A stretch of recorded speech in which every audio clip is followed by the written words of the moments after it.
Dust Hollow, Colorado Territory, 1889. The land office smelled like ink and old paper, and Caleb Voss signed his name to the last document without reading it twice. His father was 3 months in the ground. The claim was worth more as money than as memory. He folded the receipt, put it in his coat, and walked out into a town he had no reason to come back to. He wasn't a man who lingered. 3 years running other men's cattle through high country had taught him that towns asked questions a man didn't always want to answer. Dust Hollow had what he needed: flour, rope, a new set of traces, and nothing else he wanted. He meant to be past the county line by dark. The street had a tightness to it that morning. Men standing in doorways who weren't shopping. A silence under the ordinary noise. The kind that told you something was moving underneath the town that the town itself hadn't said out loud yet. Caleb noticed it the way he noticed weather. Not his concern. He loaded the wagon, checked the harness, climbed up onto the box. That was when he heard it. A shift in the canvas behind him. Fabric against wood. Someone, adjusting their weight where only sacks of flour should be. He climbed down, pulled the flap back. A woman was folded into the gap between the supply crates, knees drawn to her chest, dark hair coming loose from its pins. 22, maybe. A traveling dress gone gray with road dust, and around her neck, on a thin chain, not on her finger, a wedding ring, catching the light like it didn't belong to her yet, or didn't belong to her anymore. She looked at him with the particular calculation of someone deciding, in real time, whether the man who'd found her was a danger or the only door left open. Down the street, hooves. 3 riders, moving at the pace of men being thorough rather than urgent. She leaned forward. "Pretend I'm your wife," she whispered. "He owns every lawman in this county. Please." Caleb didn't know her name, didn't know what she was running from, or who he was. He knew the sound of horses looking for something, and he knew what it meant when a person hid from it instead of toward it. "Down," he said. "Stay low." She didn't argue. He dropped the flap, walked back to the box, picked up the reins like a man with nothing on his mind but the road ahead. The riders reached him before he'd gone 10 feet. The lead one touched his hat. "Easy," practiced. "Morning. You seen a woman come through? Brown hair. Traveling alone." Caleb held his eyes. "My wife's resting in the back. Long morning. She gets sick on rough road." The rider's gaze slid to the wagon, to the canvas, and held there a half-second too long. Caleb didn't fill the silence. A man explaining too much was a man lying. He simply waited, the way you wait when you've already told the truth as far as it needs to go.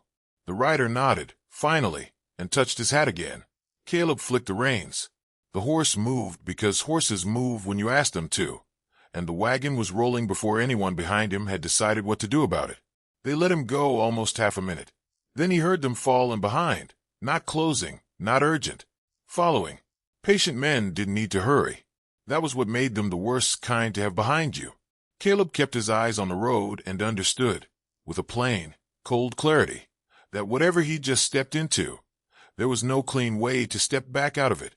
He turned the wagon off the main road at the old feed store corner, cutting through the alley behind the mercantile and out onto a track most folks in Dust Hollow had stopped using years back. Ruts deep enough to break an axle if you weren't careful. Caleb was careful. The wagon held. By the time the town was well behind them, Eliza had come forward from the covered section and settled beside him on the box, like she'd earned the right to sit in the open air again. She didn't ask where they were going.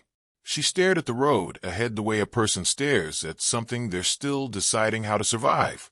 "You want to tell me who's chasing you?" Caleb said. Not a question. She was quiet a moment, turning the ring on its chain between 2 fingers.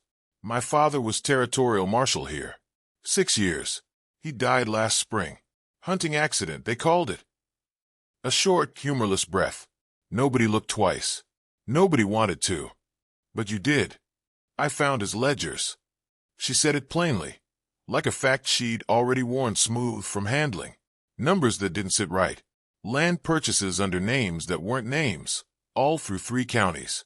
All of it circling back to one man. "Cray," Caleb said. It wasn't a guess. She looked at him, surprised he'd know the name, without being told.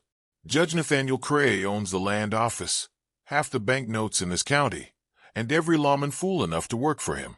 He arranged a marriage for me. His nephew. Her jaw tightened. This morning. That's what I was running from. And your father's accident.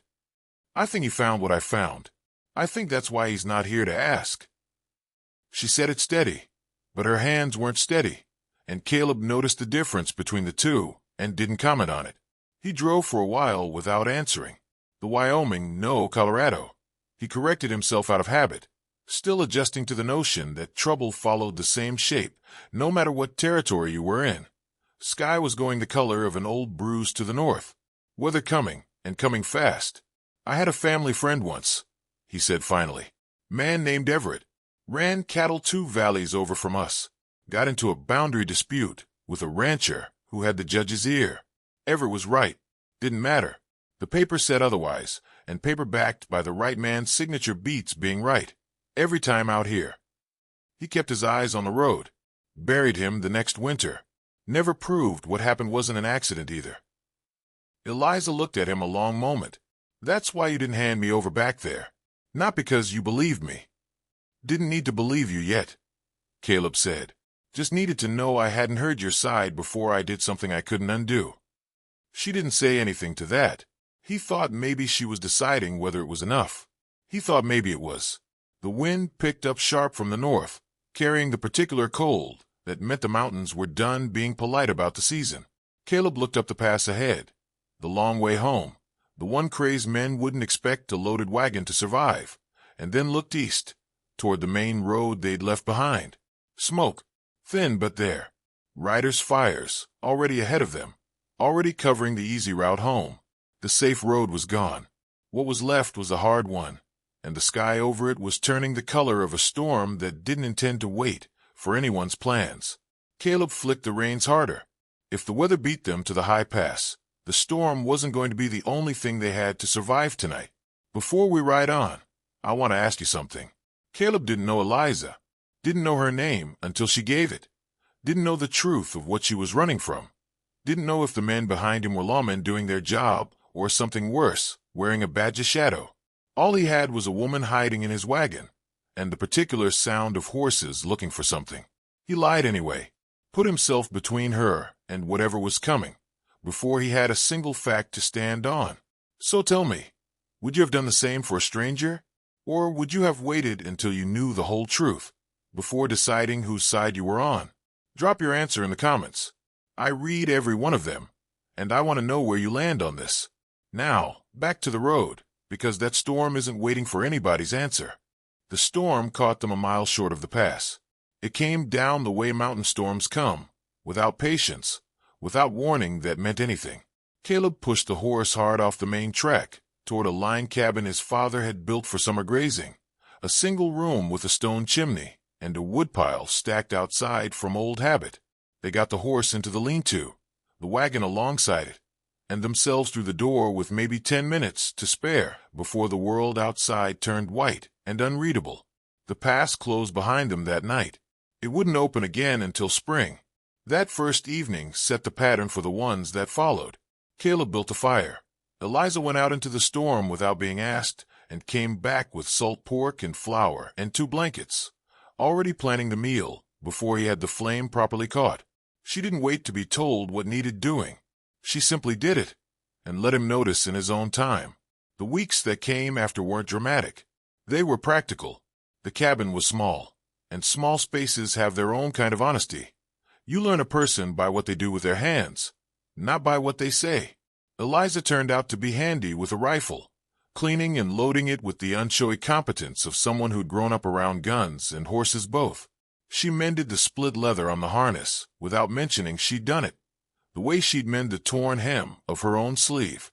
Caleb started leaving notes instead of asking questions he wasn't sure either of them was ready to answer out loud. Woods low on the north side.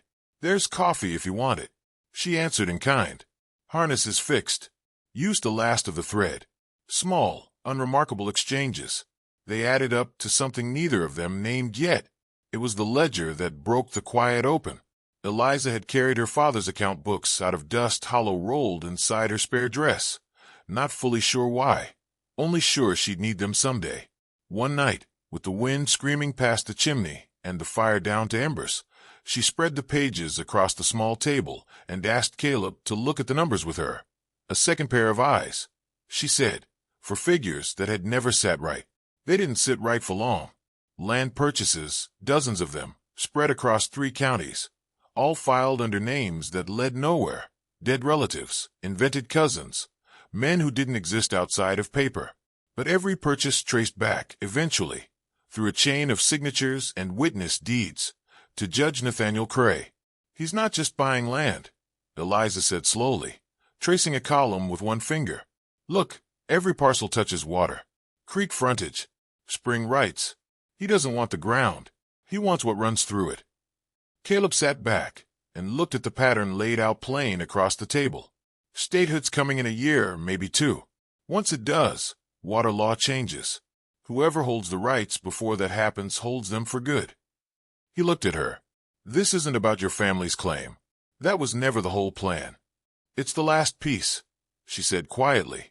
My father's land, my marriage to Cray's nephew. That's the one parcel he doesn't already have a paper name for. He needed it clean. Legal. Nobody left alive to ask why. The fire popped in the silence that followed. Outside, the wind kept working at the cabin walls like it was looking for a way in. We can't fight this with a rifle, Caleb said finally. Man like Cray, he doesn't lose to force. He loses to paper that outranks his. Federal registration, Eliza said. If the water claims are filed against him with the territorial office in Cheyenne before he can finish the last purchase, it's the one system he hasn't bought yet. It wasn't a plan so much as the only door left standing, but it was a door. 3 days later, a supply trader came through on his rounds, later in the season than most, pushing to beat the deeper snow before it closed the last routes entirely. Eliza watched him load his cart from the cabin window, turning the choice over one more time before she made it. She wrapped the ledger in oilcloth, walked out into the cold, and pressed it into the trader's hands along with instructions and a name in Cheyenne she trusted to see it delivered. It was the only copy. If the trader lost it, or sold it, or simply never arrived, there'd be nothing left to prove any of it had ever happened. And if Cray's men intercepted him first, they wouldn't just lose the evidence. They'd know exactly which cabin, on which mountain, was hiding the only witness left alive to what he'd done. The trader came back through 11 days later than either of them had let themselves hope for, his cart lighter and his face careful in the particular way of a man carrying more than supplies. He had a letter for Eliza, not from Cheyenne, from her aunt, back in Dust Hollow, the last of her mother's people still living. He'd have gone straight past the cabin if the weather had allowed it, he said. But something in the woman's face, when she pressed the letter into his hands, had made him promise he'd see it delivered first, ahead of anything else. Eliza read it twice by the fire before she said anything at all. She's the one who told them, she said finally. Her voice didn't shake. It went flat instead, which Caleb understood was worse. My aunt. She told Cray's men, which road I'd likely take out of town. That morning, before I ever reached your wagon. Caleb didn't say anything right away. He let her get to the rest of it in her own time, the way she taught him to, without him realizing it. She thought she was protecting what was left of us. Eliza went on. Cray had already made it clear what would happen to the family standing in town if I disappeared without a trace. She was afraid. Not for herself, for the little that was left of my mother's name in that place. She looked at the letter like it might rearrange itself into something easier to hold. She didn't know what the marriage would actually cost me. She just knew what refusing would cost everyone else.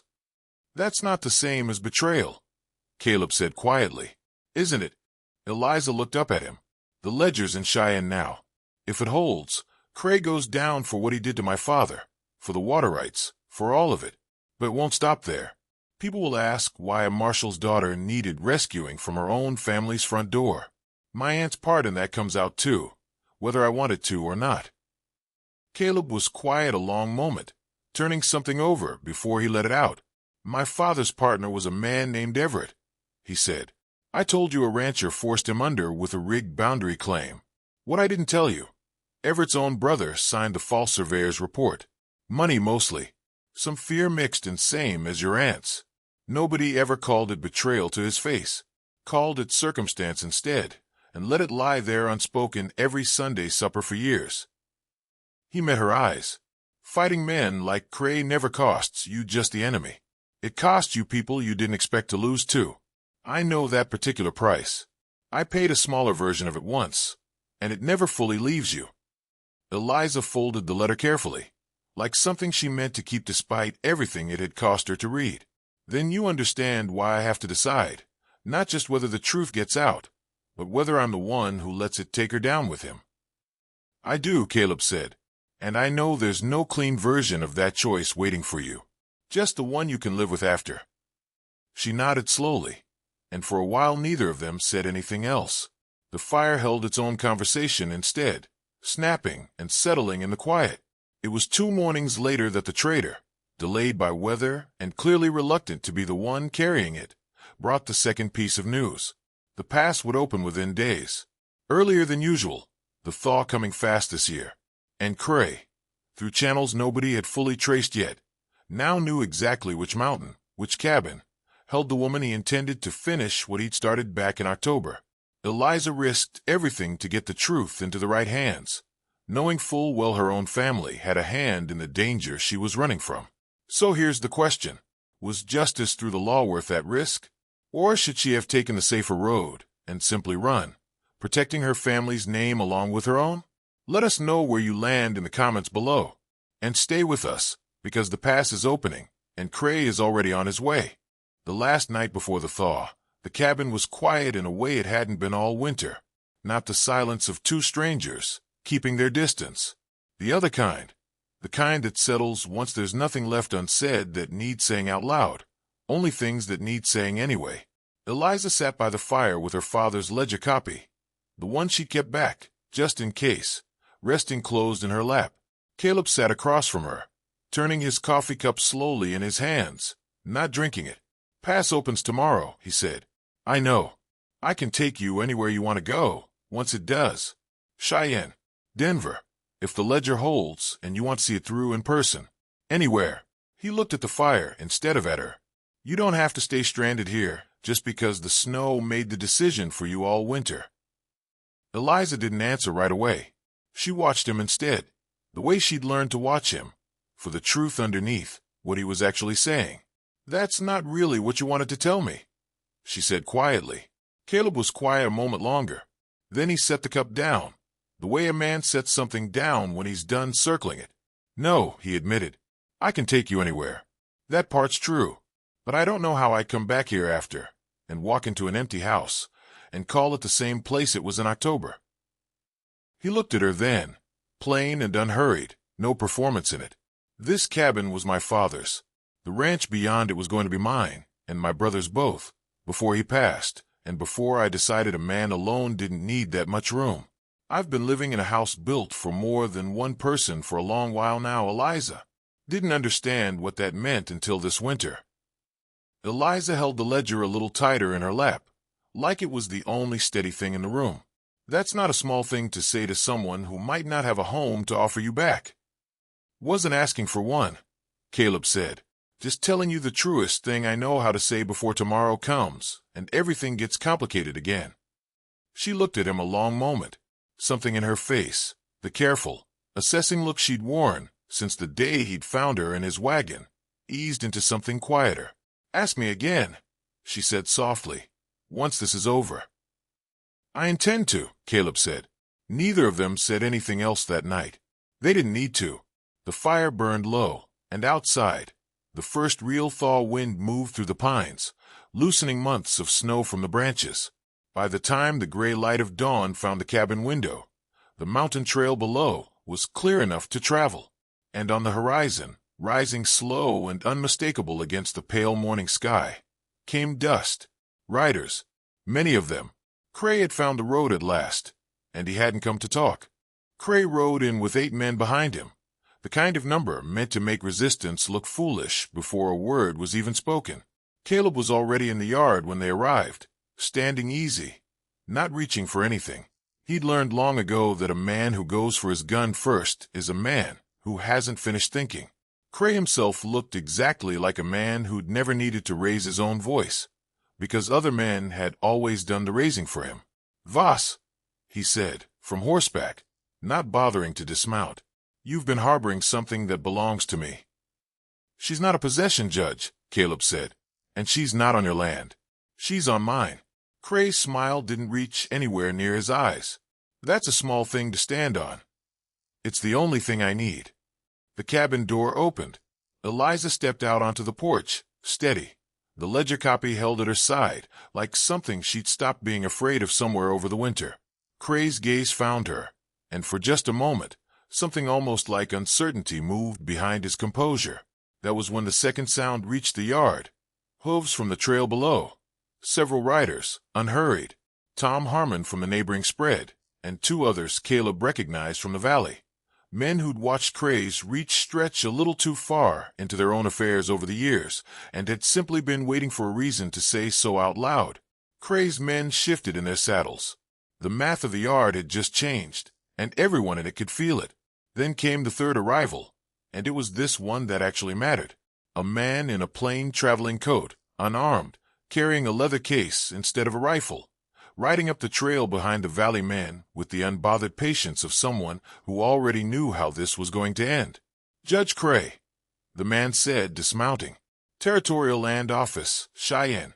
I've been reviewing water claims filed against 3 counties for the better part of 2 weeks now. Yours, mostly." He opened the case.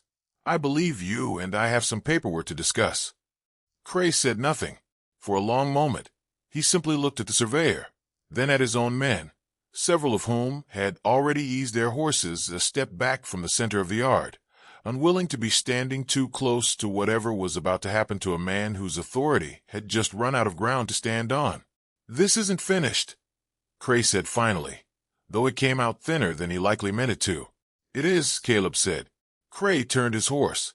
His men followed, not all at once, but in the manner of men choosing a direction and discovering it wasn't the one they'd been pointing. By spring, Cray had left the territory for good, his claims unwound one filing at a time by a federal office that had never once needed his permission. Eliza's father's name was cleared in the same proceedings. Her aunt's part in that October morning stayed where Eliza chose to leave it, carried quietly, forgiven privately, never dragged into a courtroom that didn't need it to reach the truth that mattered. She stayed at the ranch. Caleb, who'd come to Dust Hollow only to sign away a dead man's claim, found he no longer wanted to. She'd asked him once to pretend. He never had. Not for one single day of that whole hard winter. If you believe the truth eventually finds its way to the light, even when the men in power try to bury it. Tell us in the comments. What would you have risked to protect someone you'd just met?